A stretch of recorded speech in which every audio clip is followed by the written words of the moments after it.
Welcome to Kavitha recipe Tamil. இன்றைக்கி பார்க்க போகிறது அனைத்து டிஃபன்களுக்குமே இந்த ஒரே கிரேவி போதும். சிக்கன் கிரேவியும் இந்த சிக்கன்லே ஒரு தொக்கும் பண்ண போகிறேன். இது அவ்வளோ ருசியும் மனமும் ரொம்ப நல்லாயிருக்கும். கல்யாண வீட்டுகள்லாம் சமையக்காரவங்க இந்த மாதிரி தான் செய்வாங்க. கண்டிப்பாக ஒரு முறை இதை ட்ரை பண்ணி பாருங்கள். ரொம்ப நல்லாயிருக்கும். ரொம்ப வேலையும் மிச்சமாக இருக்கும். வெளியில் அவசர வேலைக்கு போகிறதுனா கூட நீங்கள் இந்த மாதிரி கடைகளில் போய் சாப்பிடாம இந்த மாதிரி ஒரு மனமும் ருசியோடு நீங்கள் வீட்டிலே செஞ்சுட்டு அதை எடுத்துகிட்டும் போகலாம். இல்லை இந்த மாதிரி சாப்பிட்றதுக்கு இந்த மாதிரி ட்ரை பண்ணி பாருங்கள். கண்டிப்பாக ரொம்ப நல்லாயிருக்கும். இது எப்படி செய்யலாங்கிறத பார்க்கலாம் வாங்க. ஃபஸ்ட்டு இந்த ரெசிபி செய்ய தேவையான பொருள்: தக்காளி, வெங்காயம், இஞ்சி பூண்டு விழுது. இஞ்சி பூண்டு இஞ்சி அதிகமாக இருக்கக்கூடாது, பூண்டு தான் அதிகமாக இருக்கணும். இந்த மாதிரி எடுத்துக்கோங்க. ஏன்னா இஞ்சி அதிகமாக இருந்தால் கசக்கும். வெங்காயத்தை இந்த மாதிரி கட் பண்ணி எடுத்து வச்சுக்கோங்க. தக்காளியும் கட் பண்ணி எடுத்து வச்சுருக்கோங்க. பச்சை மிளகா, கருவேப்பிலை, கொத்தமல்லி, பட்டை, கிராம்பு, ஏலக்காய். நான் 3/4 கிலோ சிக்கன் எடுத்துருக்கேன். அதை நல்லா கழுவிட்டு சுத்தப்படுத்திட்டு மஞ்சத்தூள் போட்டு நல்லா கழுவி எடுத்துக்கோங்க. இப்போ எப்படி செய்யலாங்கிறத பார்க்கலாம். சிக்கன் நம்ம தொக்கு மாதிரி செய்கிறதுக்கு தனியாக வேகிறப்பவே எடுக்க போகிறோம். அதனால் கம்மியாக இருக்கிறதுனால இந்த உருளைக்கிழங்கு இல்லைன்னா முருங்கைக்காய் வச்சு செஞ்சாங்கன்னா ரொம்ப நல்லாயிருக்கும். இது ஒரு முறை அந்த மாதிரி ட்ரை பண்ணி பாருங்கள். உருளைக்கிழங்கு சிக்கனோடு போட்டு செய்கிறப்ப குழம்பே வேறு மாதிரி நல்லா ருசியாக இருக்கும். இந்த மாதிரி ஒரு முறை செஞ்சு பாருங்கள். நான் ஒரே ஒரு உருளைக்கிழங்கு, பெரிய உருளைக்கிழங்கு அந்த மாதிரி கட் பண்ணி எடுத்து வச்சுருக்கேன். இப்போ ஸ்டவ்வை பற்ற வச்சு இந்த மாதிரி ஒரு கடாய் எடுத்துக்கோங்க. இந்த மாதிரி இரும்பு கடாயில் நீங்கள் செஞ்சீங்கன்னா சீக்கிரமே சிக்கன் வேகுது. இந்த மாதிரி இருந்துச்சுன்னா இதிலே செய்யுங்க. இல்லைன்னா எந்த பாத்திரத்தில் வேணாலும் செய்யுங்க, உங்கள் விருப்பம்.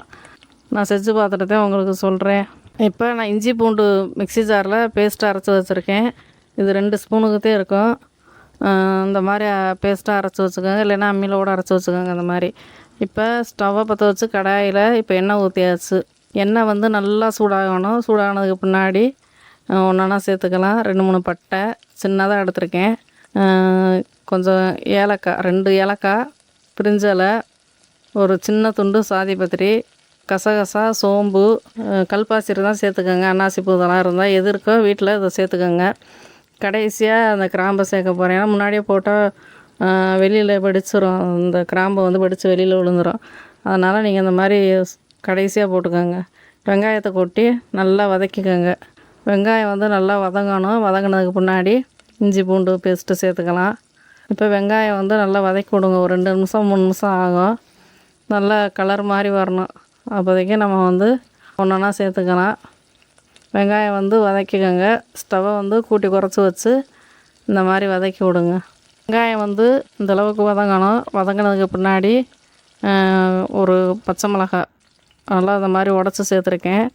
இல்லைன்னா 2 பச்சை மிளகா சேர்த்துக்கோங்க. நீங்கள் காரத்துக்கு ஏற்ற மாதிரி சேர்த்துக்கோங்க. நான் ஒன்று பெரிய மிளகாயை 2 உடச்சி போட்டிருக்கேன்.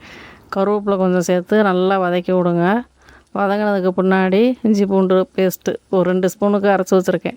இதையும் சேர்த்து நல்லா பச்சை வாசனை போகிற அளவுக்கு நல்லா வதக்கி விடுங்க. வதங்கட்டும். ஸ்டவ்வை கூட்டி குறைச்சி வச்சுட்டு நல்லா வதக்கி விடுங்க. இப்போ எண்ணெய் ஊற்றி பட்டை கிராம்பு சேர்த்தோம். அதுக்கு பின்னாடி வெங்காயம் சேர்த்து நல்லா வதக்கி விட்டுட்டு கொஞ்சமாக கருவேப்பிலை, பச்சை மிளகா போட்டு இஞ்சி பூண்டு பேஸ்ட்டு போட்டோம். இப்போ தக்காளி, நாட்டு தக்காளி, ஒரு பெரிய தக்காளி, இதை கட் பண்ணி எடுத்து வச்சுருக்கேன். இதையும் சேர்த்து நல்லா வதக்கி விடணும்.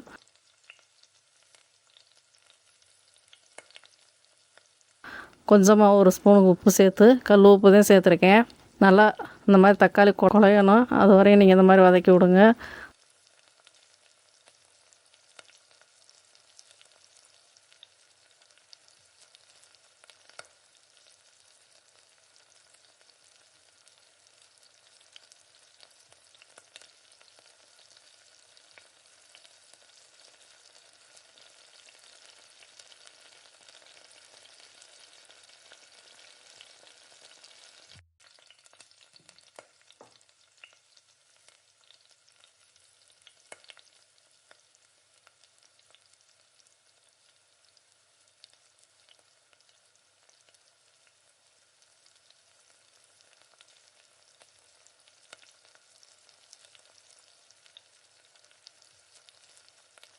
ஒரு 2 நிமிஷத்துலேயே நல்லா குழஞ்சி வந்துடும். தக்காளி நல்லா குழைய வந்துடுச்சு. இப்போ வச்சுருக்க சிக்கன் இது கூட சேர்த்து நல்லா வதக்கி விடுங்க. இது தேவையான கொஞ்சமாக உப்பு சேர்த்துக்கங்க. இடையில உப்பு சேர்த்துட்டேன்.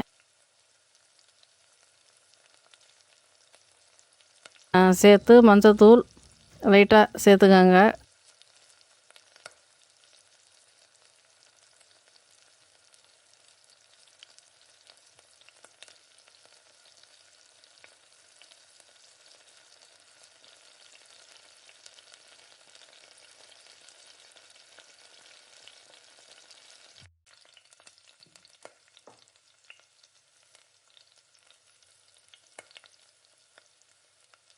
இப்போ இஞ்சி அரைச்ச தண்ணி கொஞ்சமாக ஊற்றி வேக வச்சுக்கலாம்.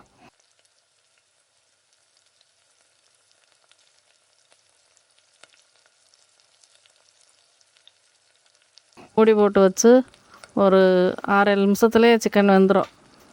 இடையில நீங்கள் சிக்கன் வெந்துருச்சான்னு செக் பண்ணிக்கோங்க.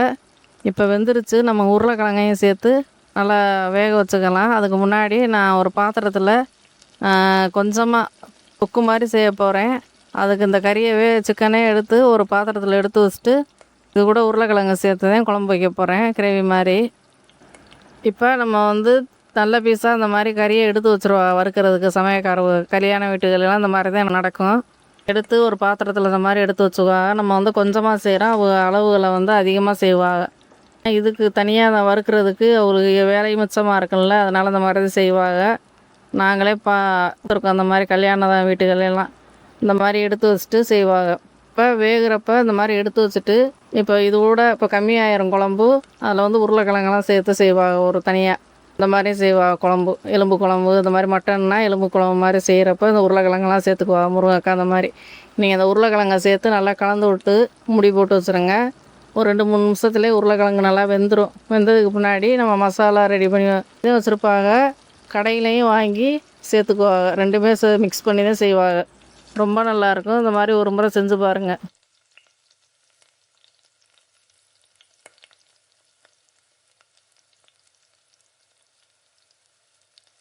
உருளைக்கிழங்கு வேகிறதுக்கு மூடி போட்டு வச்சிட்டோம். ஒரு 2 நிமிஷம் ஒரு 3 நிமிஷம் வேகட்டும். அதுக்கு பின்னாடி மசாலா நம்ம சேர்த்துக்கலாம். இப்போ நான் சிக்கன் மசாலா பாக்கெட்டில் வாங்கி வச்சுருக்கேன். டெய்லி நம்ம வீட்டில் ரெடி பண்ணி வச்சுருக்க பொடியை போட்டு சாப்பிட்றதுக்கு நம்ம கொஞ்சம் வித்தியாசமாக இந்த மாதிரி ஒரு முறை செஞ்சு சாப்பிட்லான்னு தான் வாங்கி வச்சுருக்கோம். இப்போ அந்த பாக்கெட்டில் பொடியை இது கூட சேர்த்துட்டு நல்லா கலந்து விட்டுக்கோங்க. நான் தனி மிளகாத்தூள், இதில் காரம் கம்மியாக இருக்கும். அதனால் வீட்டில் நான் எப்போவும் மிளகாத்தூள் ரெடி பண்ணி வச்சுருப்போம். ஏன்னா மீன் குழம்பு இந்த மாதிரி இதுக்கெல்லாம் காரம் அதிகமாக சேர்த்தாதே கொஞ்சம் நல்லா இருக்கும். அதனால் தனியாக இருக்கும். நீங்கள் இந்த மாதிரி அரைச்சி வச்சுக்கோங்க. நீங்களும் இல்லைன்னா குழம்பு தூள் இருந்துச்சுன்னா அதை சேர்த்துக்கோங்க. நான் மிளகாத்தூள், ஏன்னா இந்த பாக்கெட் பொடியை போட்டு கொஞ்சம் மிளகாத்தூளும் போட்டால் கொஞ்சம் நல்லா காரமாக இருக்கும். அந்த மாதிரி சேர்த்துக்கோங்க. சேர்த்து நல்லா கலந்து விட்டு நல்லா மசாலாலாம் எண்ணெய் பிரிஞ்சு வர்றப்போ ஸ்டவ்வை நம்ம ஆஃப் பண்ணிக்கிடலாம். உப்பு காரம் எல்லாம் இருக்கான்னு செக் பண்ணிவிட்டு தண்ணி நல்லா கலந்து விட்டு மசாலா போட்டு நல்லா கிரேவி மாதிரி கலந்து விட்டு தேவைக்கு ஏற்ற மாதிரி தண்ணி சேர்த்துக்கோங்க.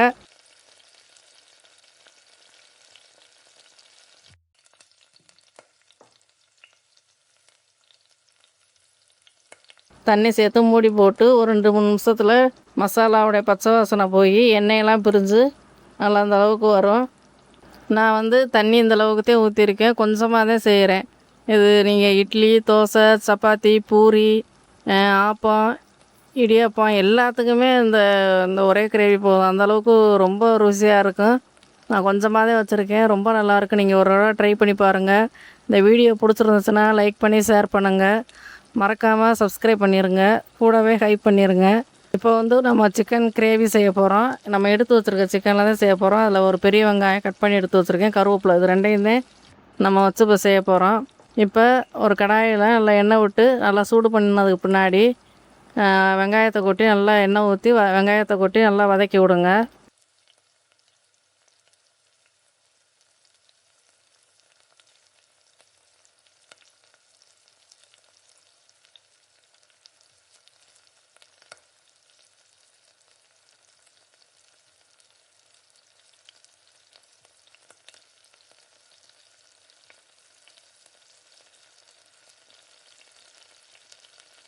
வெங்காயம் நல்லா வதங்குறப்போ ஒரு பச்சை மிளகா ஒன்று நல்லா இந்த மாதிரி கட் பண்ணி போட்டிருக்கேன். கருவேப்பிலை கொஞ்சம் நல்லா பச்சை வாசனை போகிற அளவுக்கு வெங்காயம் நல்லா வதங்கணும். நல்லா கண்ணாடி பக்குவத்துக்கு நல்லா வரணும்.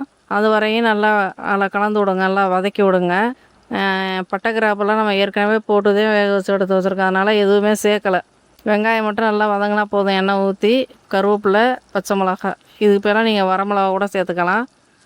எந்த அளவு நம்ம சிக்கன் செய்கிறோமோ அதுக்கேற்ற மாதிரி எண்ணெய் விட்டுக்கோங்க.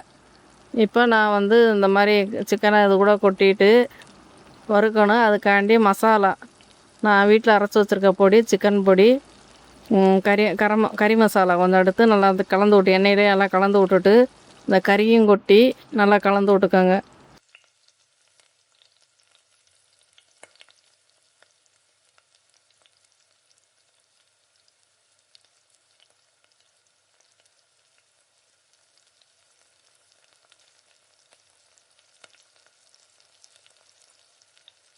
சமையல்காரவங்க தனியாக சமையலுக்காண்டியே ரெடி பண்ணி வச்சுருப்பாங்க. இந்த மசாலா வந்து நான் வீடியோவில் அப்லோட் பண்ணியிருக்கேன், போய் செக் பண்ணி பார்த்துக்கோங்க.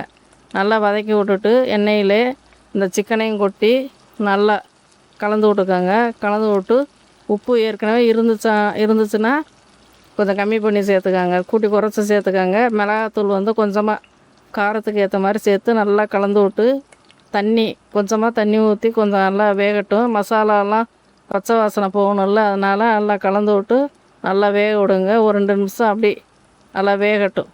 இப்போ நான் வந்து மசாலா போட்டு நல்லா கலந்து விட்டு சிக்கன் கொட்டி நல்லா இந்த மாதிரி நல்லா கலந்து விட்டு கொஞ்சமாக தண்ணி சேர்த்துக்கோங்க. தண்ணி சேர்த்து நல்லா மசாலாவுடைய பச்சை வாசனைலாம் போய் நல்லா அந்த மாதிரி ஸ்டவ்வை கூட்டி குறைச்சி வச்சு நல்லா கிரேவி கொஞ்சம் நேரம் மசாலா எல்லாமே சிக்கனில் சேரணும், அது வரையும் கலந்து விட்டுக்கோங்க. கலந்து விட்டு நம்ம கடைசியாக கார்ன்ஃப்ளவர் மாவு நீங்கள் சேர்த்து கலந்து விட்டிங்கன்னா இது ஒரு வித்தியாசமாக இருக்கும். அந்த சிக்கன் தொக்கு வந்து ரொம்ப நல்லாயிருக்கும். அப்படியே மசாலாலாம் நல்லா ஒட்டி நம்ம சாப்பிட்றப்ப ரொம்ப சூஸியாக இருக்கும் இந்த சிக்கன். கடைகள்லாம் பார்த்தா இந்த மாதிரி கல்யாண வீட்டுகளெல்லாம் இந்த மாதிரி செய்கிறப்ப நம்ம சாப்பிட்றதுக்கே தூண்டும். அப்படி எல்லாமே மீதியாகாது, சாப்பிட்றோம்னு ஆசை அந்தளவுக்கு வரும். அதை பார்க்குறப்பவே அந்த தொக்கை பார்க்குறப்பவே டிஃபன்லாம் வேஸ்ட் ஆகாது, சாப்பாடும் வேஸ்ட் ஆகாது. அந்தளவுக்கு ரொம்ப நல்லாயிருக்கும். கண்டிப்பாக நீங்கள் ஒரு முறை நீங்கள் இந்த மாதிரி செஞ்சு சாப்பிடுங்க. ஒரே மாதிரி செஞ்சு சாப்பிட்றதுக்கு நீங்கள் இந்த மாதிரி வித்தியாசமாக செஞ்சு சாப்பிடுங்க, ரொம்ப நல்லாயிருக்கும். இப்போ மசாலா கொட்டி நம்ம வந்து கொஞ்சமாக தண்ணி விட்டு நல்லா கலந்து விட்டாச்சு. ஒரு 2 நிமிஷம் 3 நிமிஷம் கழித்து கடைசியாக கார்ன்ஃப்ளவர் மாவு வந்து ஒரு ஸ்பூனுக்கு எடுத்து தண்ணியில் கரைச்சிக்கோங்க. கீழே அடியில் படிஞ்சுக்கிறோம்.